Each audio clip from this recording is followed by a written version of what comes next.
Hello, welcome back to my channel, or welcome if you are new here. This is the StitchWitch knitting podcast officially beginning. You might be confused because there are definitely other videos on my channel that are titled StitchWitch podcast, but that is for SEO. This is officially the first StitchWitch knitting podcast where I sit down, we talk about FOs, whips, things that I've acquired, things that I'm working on, my knitting queue. I have been waiting to do this for so long. I actually recorded my first ever knitting podcast in October of last year. The first time that I picked up needles, first project I ever cast on, I was like, I'm gonna commit to, not memory, but to the knitting archives, everything that I've made as a beginner knitter. And I don't know if it was nerves. I think at that time I was still like, no one wants to see this because this is a makeup channel. And it wasn't until recently that I fully decided I'm going to do this knitting thing for realsies because I love it. It's taken over my life.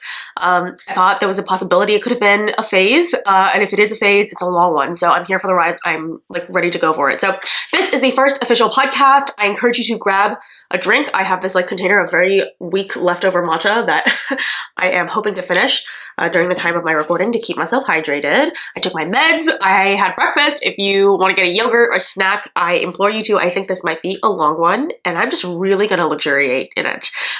If you're finding me for the first time, hello, hi, I'm so excited you're here. I am just over the moon excited that not only was I kind of willing to trust in myself in the creative process to do this knitting channel, but that enough of you lovely people are here and want to spend time with me. So I hope our audience grows. I never ever do this, but if you even remotely are willing to, please subscribe, ring the notification bell. I'm really trying to grow this as a knitting thing.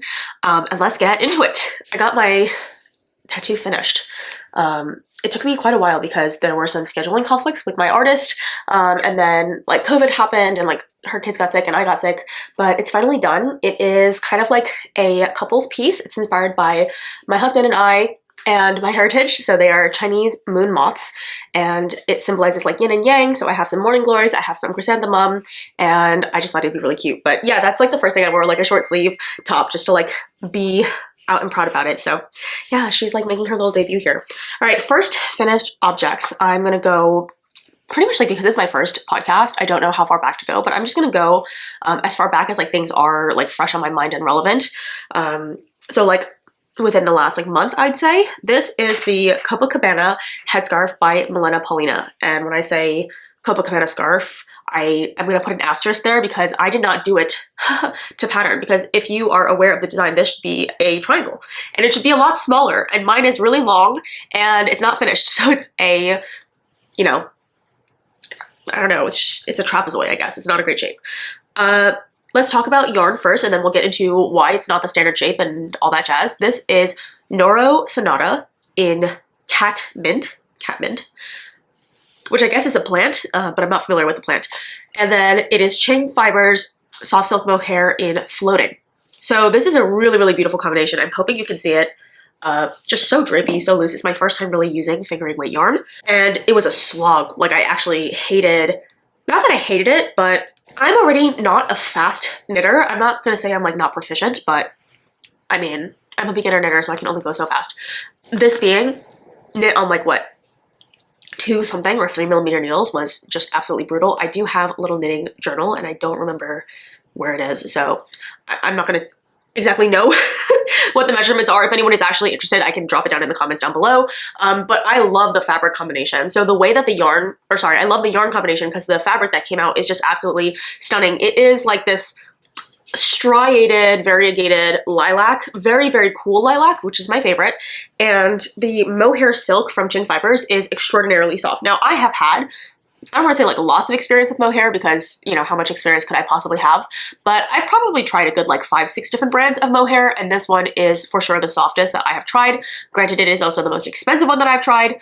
But I was watching one of my favorite creators, her handle I think is What's Mippy Making or What's Millie Making. I actually don't remember exactly, but she lives in my area and she was saying that when you price out commercial mohair versus hand-dyed mohair, oftentimes it's actually not that much more expensive to do a hand-dyed because you get a much bigger skein. So perhaps, I just did the 1 skein of each. It was the 1 skein of Noro and 1 skein of the Qing Fibers, and it came out like this. I believe it was something 300, 400 yards of the two together. And I made this as a headscarf because I'm really interested in keeping my head and ears warm without wearing a hat that really goes kind of smushing my face down because I have a big head and it just doesn't look great. Like, I don't know, I suffer from like flat hair at the top. So I try really hard not to do just like beanies. I don't find that they're the most flattering on me. I don't know why I got into all that. Anyway, the problem with this is that I was knitting off gauge.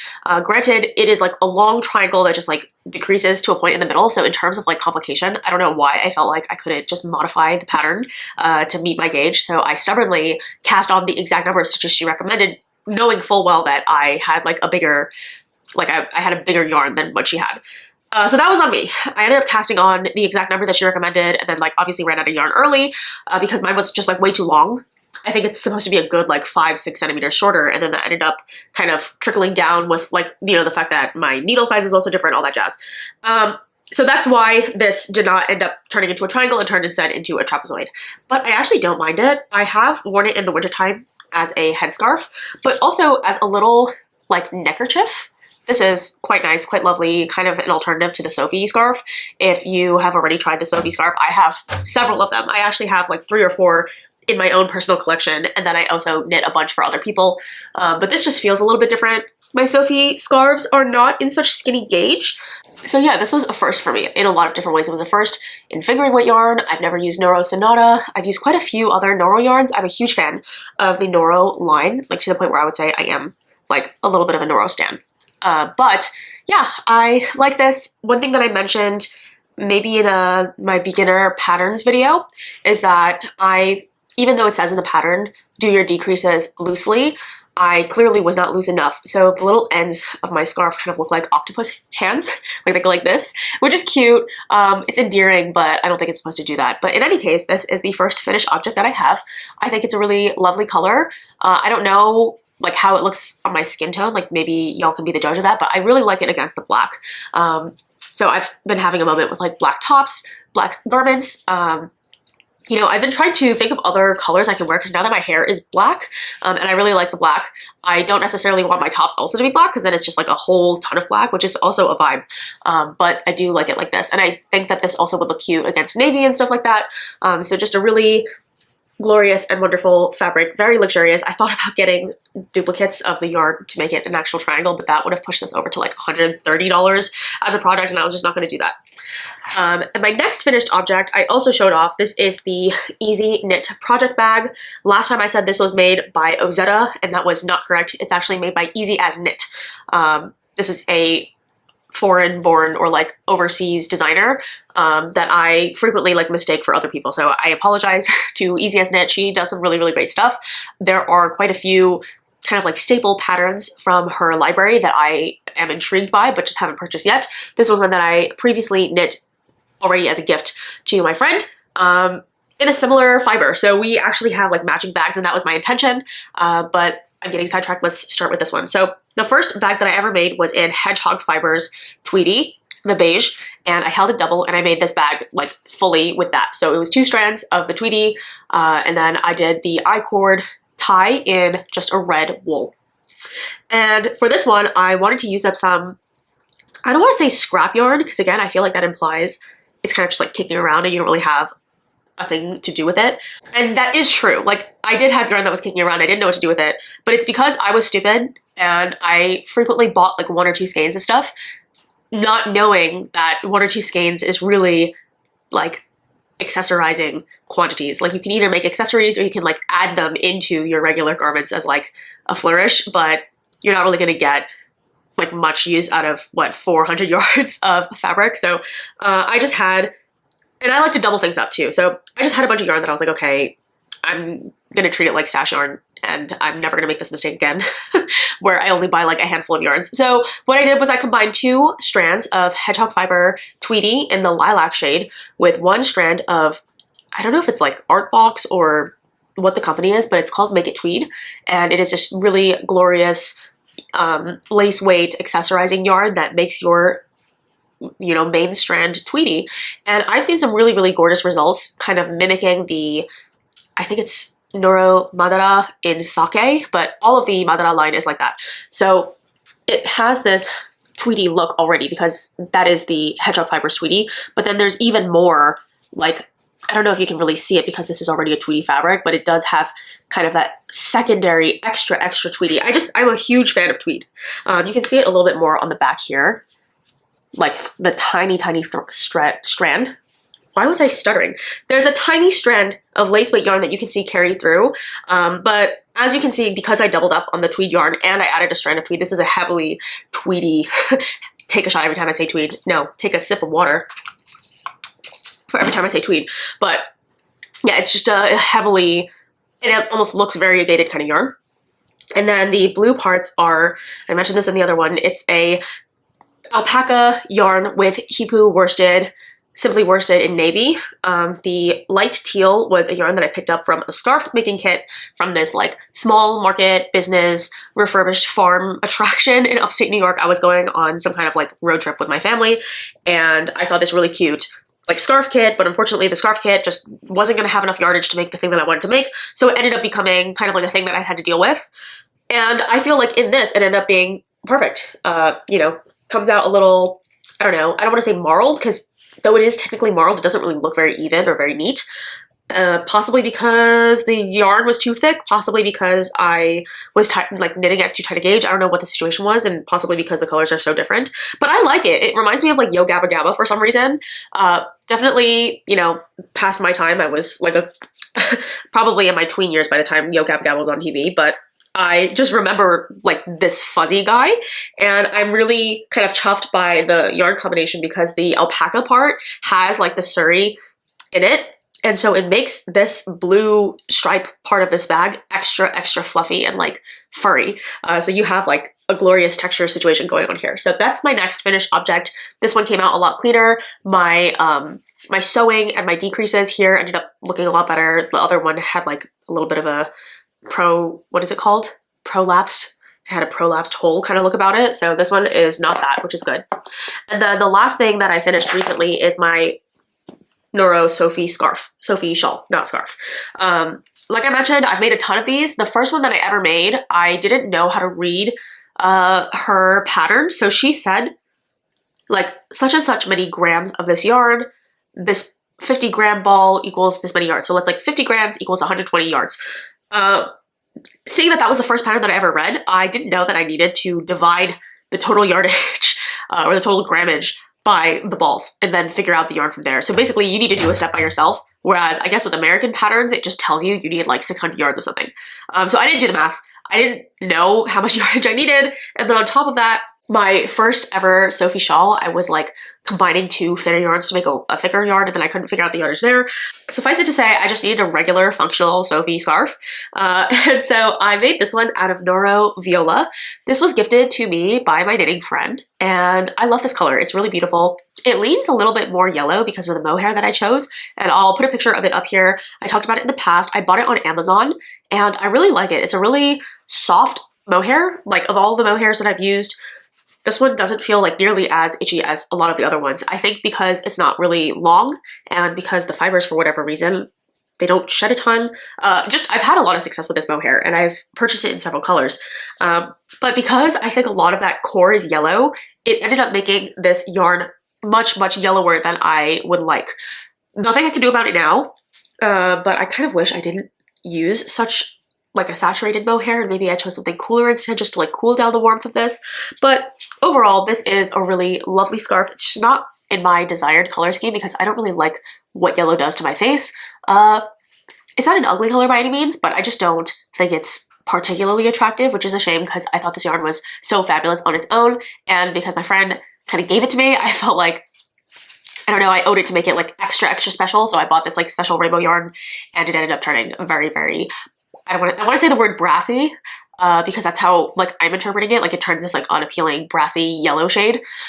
I don't know if there's a possibility to over dye it. If I over dye it, is it going to just like take away the beauty of the Noro yarn? I'm thinking if we're like going along the hair analogy route, can I tone it in like a very lightly tinted purple blue bath and kind of just like take away some of the yellow. I don't know, but I do love the way that the Noro yarn softens when you block it. It is just always so fascinating. I also have this Noro scarf that I made a while ago. This was the first Noro piece that I ever made, and it was also one of those things where as soon as I blocked it, it bloomed and it turned so soft and so supple. It's so gorgeous. But yeah, that is my other finished object. So that is 3 finished objects. And like I said, I've been pushing off this video, so my whips are actually a lot further along than they were like a week or 2 ago when I originally recorded this video. So let's get into what I have made. Before I get into this, I'm gonna apologize. I used a new floor cleaner in my house today that I'm like deathly allergic to. So every time I'm like, okay, my nose has cleared up, it's time to film a video, I obviously like cannot stay that way. And also for some reason it's like 30 degrees in New York today, so it is freezing cold. But I have my first project. This is the oldest whip in my collection, and one that I don't even know if I'm gonna finish, to be honest, because my intention for this 2-color brioche headband was very specific. So when I started playing pickleball, as pickleball is trendy now, my husband got us into it. But I needed a headband to like play outside because it was really cold. When we started playing, it was January, so still freezing cold. You definitely needed like athletic gloves to play. And I started realizing that my ears would like freeze over. But at this point, it is almost April, so I probably don't need a headband anymore. However, this is great practice for 2-color brioche. So you'll see on this side, it's pink, and then on this side, it's red as like the dominant color. Yeah, this was something that I wanted to finish by Valentine's Day. So you can see it's been sitting and languishing for like an entire month. I don't think I've touched it in a month. But I am using entirely scrap yarn for this project, and so that's why I'm incentivized to finish it, just because, again, scrap yarn being yarn that I purchased new and was like excited to have as a new knitter, but I didn't know how much yarn I needed for stuff. So yeah, that is the problem. I love the yarn combination, and it's a surprising twist because the red is a gifted Hobby Lobby yarn. I don't personally like to support that brand, but I had some given to me. This is the I Love This cotton, held double with Drops Kid Silk Mohair held double. Like there's 2 strands of the mohair and then 1 strand of the Hobby Lobby cotton. What I will say is this is the softest cotton yarn I've ever felt in my life.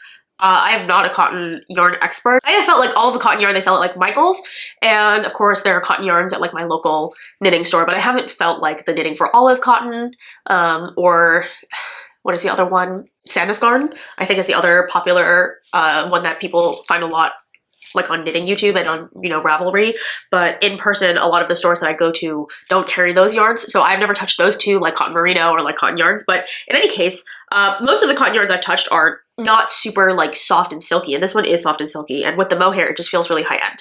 And then the pink is the Hiku Simply Worsted Pink, held double with that rainbow mohair that I said I will post a picture of up here because it's all tangled up in this bag and it's a whole mess.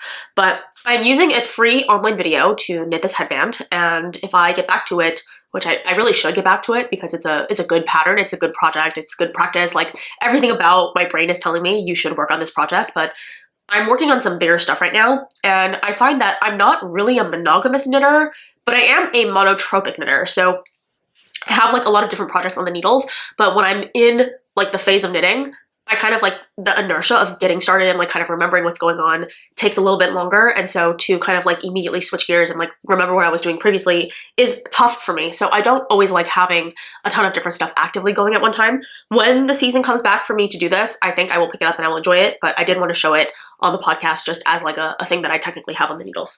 And in a similar vein, I have this Winona dress that I showed in one of my previous videos, but I don't know if I'm gonna keep it. So I have the front and the back kind of top V pieces done. So this is made with 2 drops of, two strands of Drops Bell and 1 strand of Drops Melody, or no, Drops Alpaca Silk, brushed alpaca silk.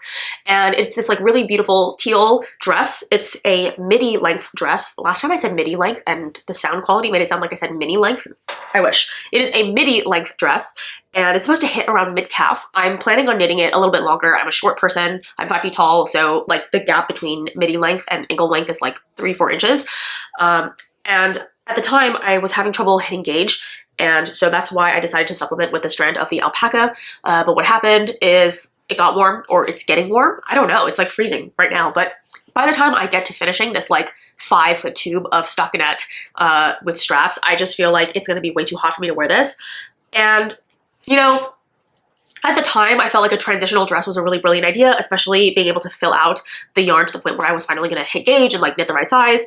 On top of that, I'm like actively losing a large amount of weight over the course of the year. You know, it's not just about weight, but in terms of like knitting and functionality, like functionally, I'm going to be losing a lot of weight and my measurements are going to change actively. So by the time, you know, the weather comes back around in winter for me to wear a like alpaca floor length dress, I just don't necessarily think I'm going to be the same size. And then as this dress sits and changes shape, I don't know if I, you know, basically, I don't know if this is going to be a good idea going in the future. You know, that's what I'm trying to say.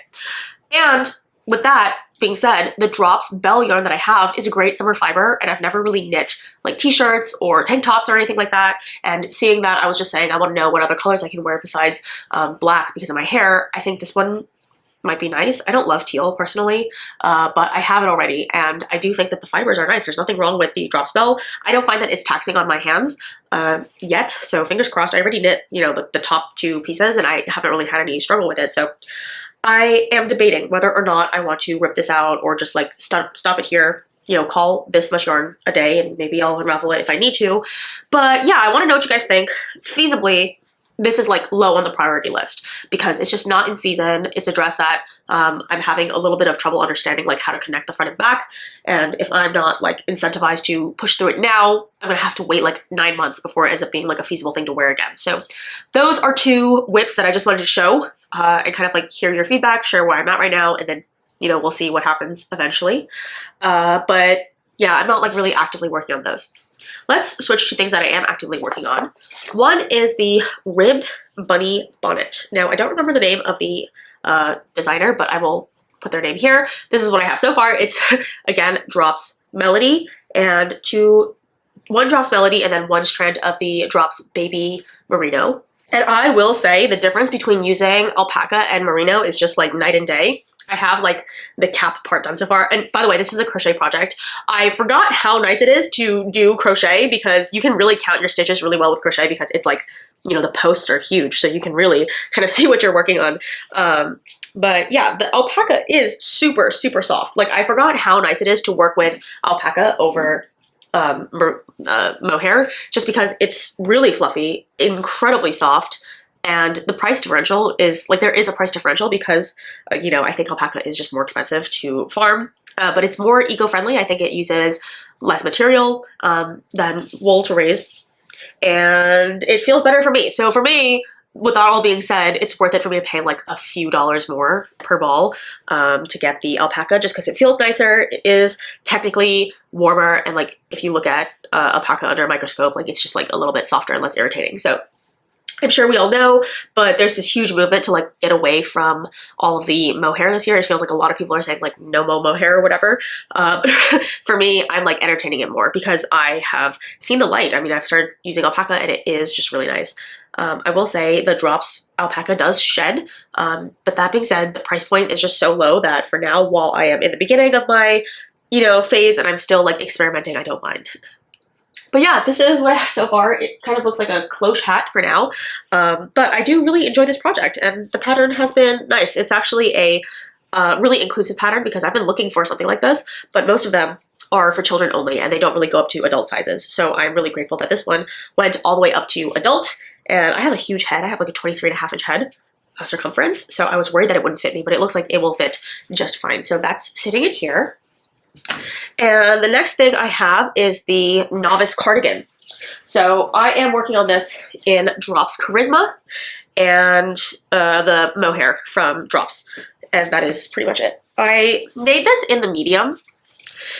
And I shouldn't have. Like, I bought yarn for a medium, but again, knowing that I'm like losing a drastic amount of weight, also recognizing that this is superwash yarn, so it's probably going to grow over time, and also knowing that the Novice Cardigan is an oversized fit cardigan, I don't know why I felt the need to also make it in a size up, but I think I probably decided like, oh, well, a medium will fit me now, and then when I, you know, am, you know, however many inches smaller in December, it'll just be more oversized. I didn't realize like how oversized this is. I haven't even done the button placket or anything, but this is, I was playing Yarn Chicken, so I cropped it significantly. So it is now like sitting at my hip bone, which is nice. And I didn't have enough yarn for the sleeves. So the sleeves are definitely short. I would have liked it probably 2 inches longer. And the cuff is just too big. Like, I don't know what the situation was. I guess because it is the Novice Cardigan, she didn't ask us to do any decreases. It's just like whatever you pick up around the armpit, you just knit straight down. It's a straight sleeve, and then you go straight into ribbing, and there's no like decreasing. There's no shaping, no nothing. And it's kind of an unattractive sleeve for that reason. I mean, I don't have a problem with the sleeve part not being decreased. I guess it's more that the ribbing is huge. And I did do the thing where I, you know, reduced my needle size to get the cuff smaller, but for whatever reason, it doesn't look like it doesn't look like the right size. So I don't mind the fact that it's actually too short of a sleeve. I mind the fact that the ribbing just doesn't look good, to the point where I'm wondering if I should just take this out and do it again. The reason why I'm feeling a little bit like nervous about it is because I'm definitely low on yarn. I'm playing yarn chicken for sure. I have 2 balls of yarn left, and I need to finish this entire sleeve, and I need to do the placket and do like the button bands and everything. I've never done a placket, I've never done button bands, so I have no clue how much yarn to ration. I guess what I will do is knit the placket first, see if that uses a full ball of yarn, and if it doesn't use a full ball of yarn, I will undo the ribbing and kind of like fix it up a little bit. Yeah, I don't know, I might have to go down like 2 needle sizes. I really don't mind the fact that this is a little short. I do just mind that it's like so wide. It like is just, I don't know. This is like uncomfortable for me. I do like for my like cuffs to be a little bit tighter, which I don't think is unusual. But this yarn before and after blocking was just a huge difference. This is the sleeve without blocking, and then this is the sleeve with blocking. I tried to do the, what are their names? Carlos and, okay, I don't remember their names, but I think they are maybe brothers, maybe partners, I don't know, but they have this YouTube channel.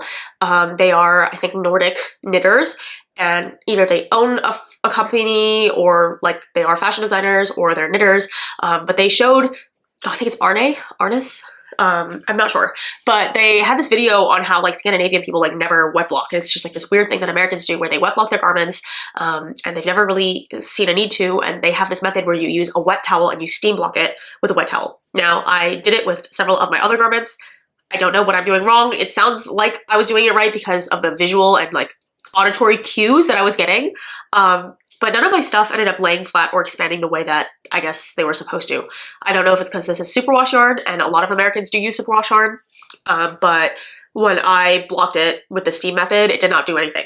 When I soaked it with my, you know, wool wash, and I fully like got it soaked, I wrung it out very gently with a towel, and then I laid it flat, it grew tremendously, and it actually completely like turned into the shape that I needed it to be.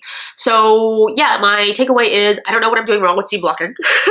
I don't know if it's a superwash thing, I don't know if it's a me thing, but now that I actually have wet blocked, I can really see how instrumental it was for me to figure out like my measurements, because when I knit a full ball of yarn on the sleeve, it really only got like to here, and then it grew probably like this much. So it really loosens up. It's a very, very comfortable fabric.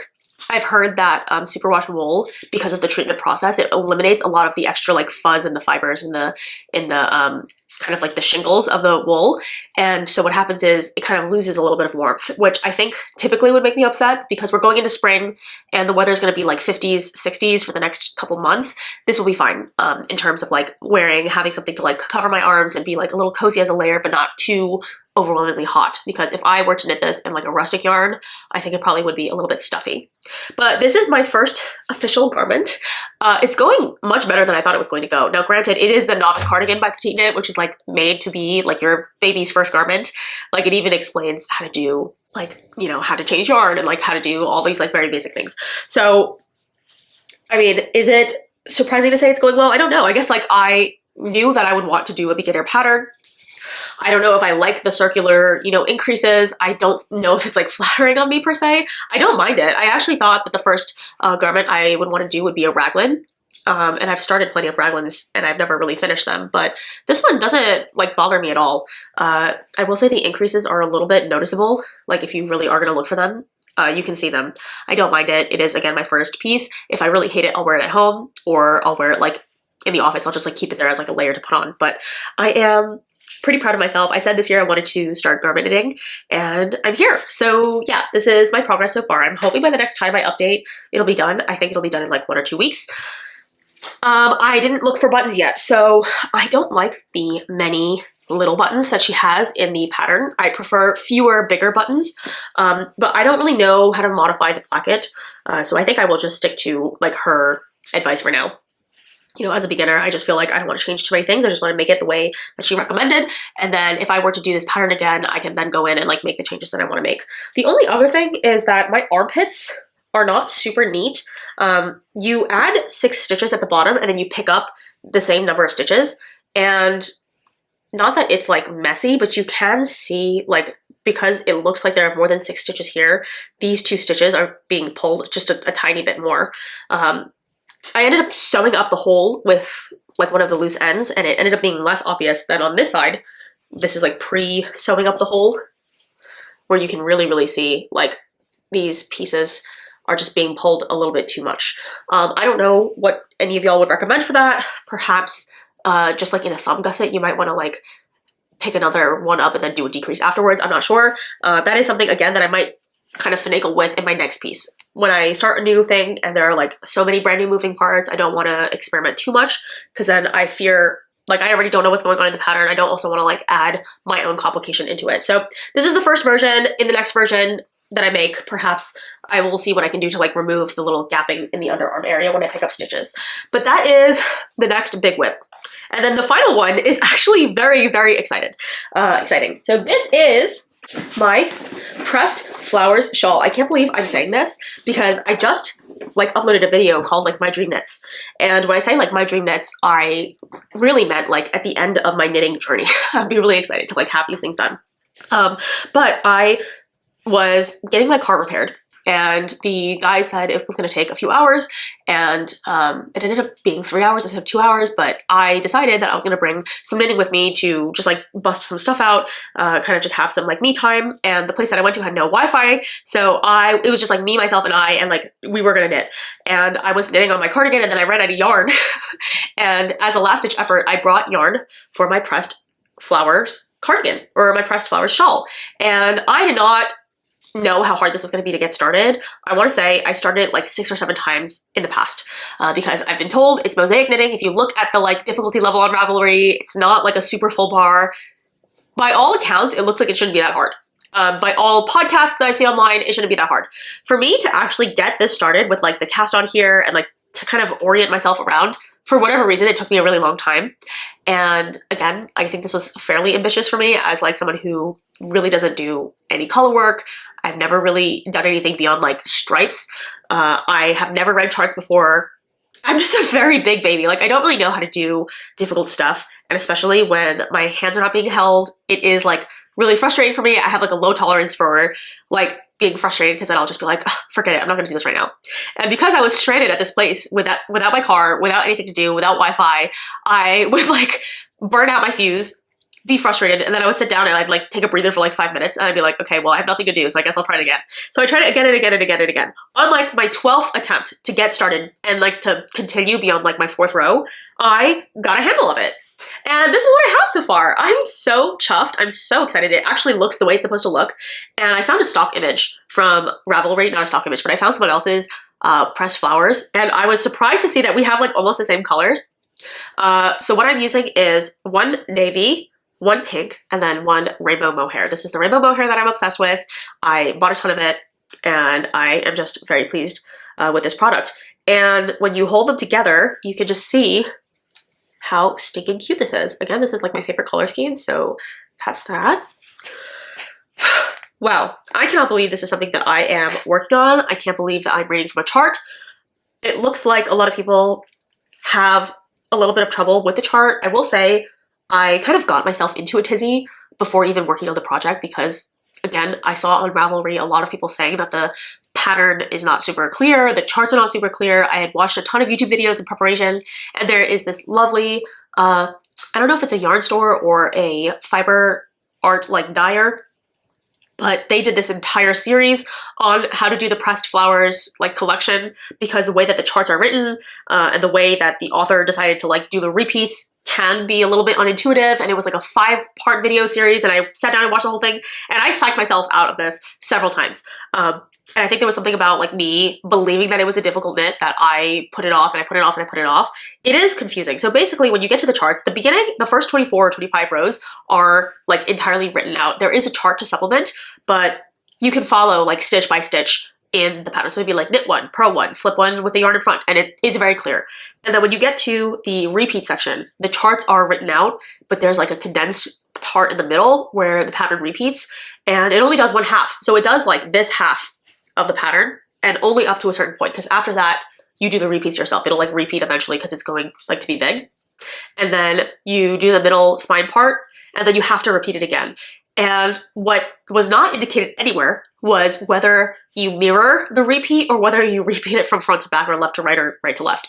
And so that was confusing for me. If anyone out here, for whatever reason, is going to do the pressed shawl or the pressed flower shawl, I'm telling you now, when you read the chart, if you're starting on the right side, you read from the right side of the chart to the left side.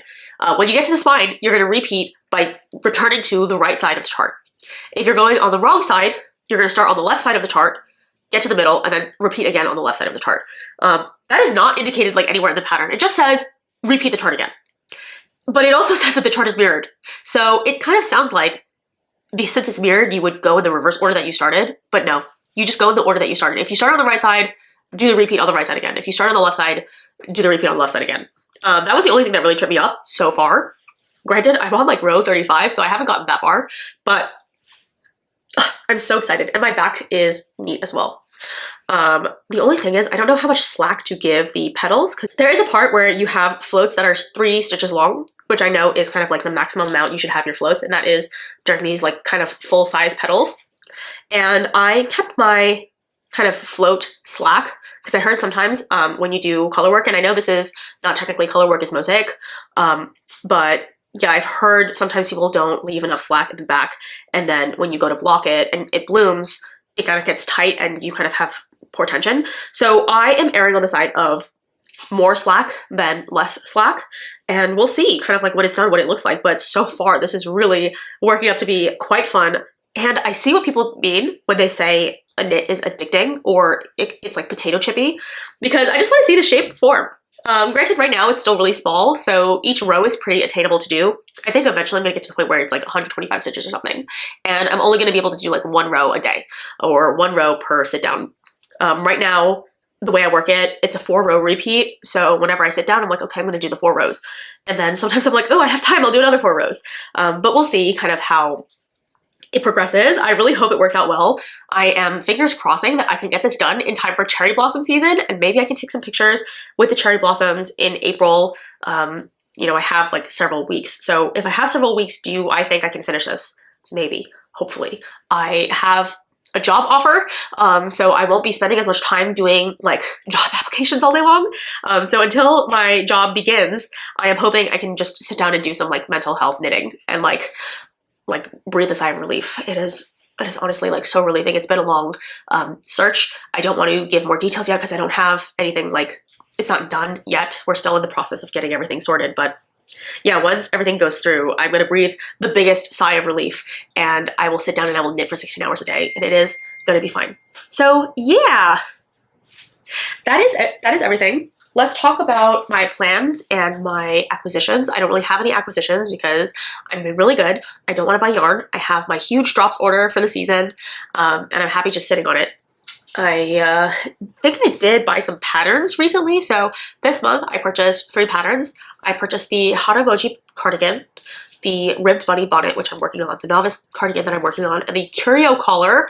I've been trying to buy fingering weight yarn at my local yarn stores, but none of them are scratching that itch. So I'm gonna have to go online to buy kind of like a ghostly white yarn. I want to do a ghostly white fingering weight yarn and then a ghostly white lace weight yarn and do like a layered Victorian ruff. So that is the acquisition situation. I don't find it too bad to buy patterns because I feel like a lot of times I have yarns, I buy them for a pattern, it doesn't end up working out, and then I'll need to find something else to do with the yarn. So whenever I like have that itch and I think about a pattern and I really, really want the pattern, I will just buy the pattern because it can sit there and it doesn't like run the risk of, you know, getting eaten by bugs or anything. So yeah, patterns are something that I like take a keen interest in like collecting, but I try to be very careful about not over collecting. So yeah, that is in terms of like what I have done.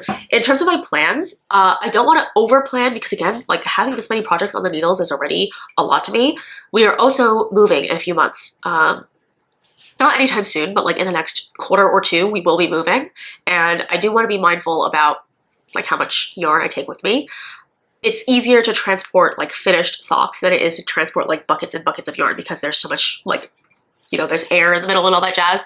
So in terms of stuff that I, you know, want to cast on soon in terms of priority, I want to make my husband a pair of socks. I purchased quite a few sick like indie yarns. I would like to do that, of course. I also want to make a blanket. I mentioned this previously, but because I have all these like individual or like double pairs of yarn that are not super functional in other contexts, I'd like to make a blanket and maybe like some pillow cushions. The Stella quilt cushion is one that I have on my radar because yeah, it's cute. It functions as like, you know, you can put a lot of different colors in. I have kind of like a menagerie sock set that I've been really interested in turning into a Stella quilt cushion, but I think the minis are just too small, so I'll have to figure something out. But that one is one that really appeals to me because it kind of hits like 2 birds with 1 stone, where it's like we're moving to a new place, I want it to be cozy, and then also I'll be able to use up some of my stash yarn in a way that is like more transportable, because like one flattened pillow cushion cover is a lot easier to move than like 6 balls of yarn that is like still in its hangs and all that jazz. So those are kind of like on the close horizon, but saying that these projects are still like nowhere near done, I don't think this is going to be like anywhere close to happening. And then in terms of like holidays, Mother's Day is coming up. It's not soon, but it is like soon enough that I want to be like thinking about what I want to make for my mother. She doesn't want any more blankets because I already knit her like 3 or 4 blankets, and you can only have so many blankets. It's one of those things where like every time I knit her a blanket, I'm like, you should use this one and don't just keep it like, you know, in the closet for like when guests come over, right? You want to like have a daily beater. And every time I knit her something, I make it like more and more everyday friendly. Like I'll go down a notch in terms of like complication or like kind of how fussy the product looks, but she keeps hiding them. So it's one of those things where I feel like the blankets are fun to make, but only if they get used, and because they're almost like too precious, she doesn't use them. So if you have any ideas for what to make for Mother's Day, let me know. I feel like a hat is just gonna be too warm. A bag might be nice, but I don't have any of my scrap cotton anymore. I donated like tons and tons of bags of yarn that I don't know, it's just like weighing on me. I feel like there are plenty of people who buy yarn at my local thrift store, and anytime I go, like people are always like sifting through the kind of like craft section. It's a locally owned thrift store, so it's not like a chain or anything, but I do know the community that I live in really enjoys crafting and knitting because every time I go, there's like a huge turnover in the yarn stuff. So I figured all of this like really scratchy and difficult to work with yarn that I don't personally love might be great for someone else. It was great when I was crocheting a lot more, but for knitting, which is like my current thing, I just didn't really find myself wanting to use it. So I'm thinking maybe a market bag would be cute because she's really good about her reusable bags. But if you have any ideas, please let me know. That is everything. I'm so chuffed with this like garment and with the pressed flower shawl. I really feel like I'm making great headway in my knitting goals as someone who is in like their learning era and like really trying to make quick progress. I feel like, I don't know, I didn't think that I would be someone who was able to like skip a level or 2, but I feel like going from someone who is like so scared to take the next step, doesn't know how to fix mistakes, doesn't want to like stretch themselves out of their comfort zone, to really finally taking the plunge and like doing the stuff that I've been wanting to do. That's like on my like what is it, like my vision board, my like manifestation list, my knitting, you know, vision board. I don't know, like it feels like I'm really doing it. You know, we're fully into the year 2024, but it has been such a busy and stressful year that for a while there I felt like I wasn't making headway on my goals, and now I feel like I am. So that is it. Thank you so much for watching. I think my next video will be some stash busting ideas and some patterns for a roundup there. So if you want to see that, subscribe, ring the bell, all that jazz. And thank you so much for watching. I love you guys, and I will see you on the next one. Bye!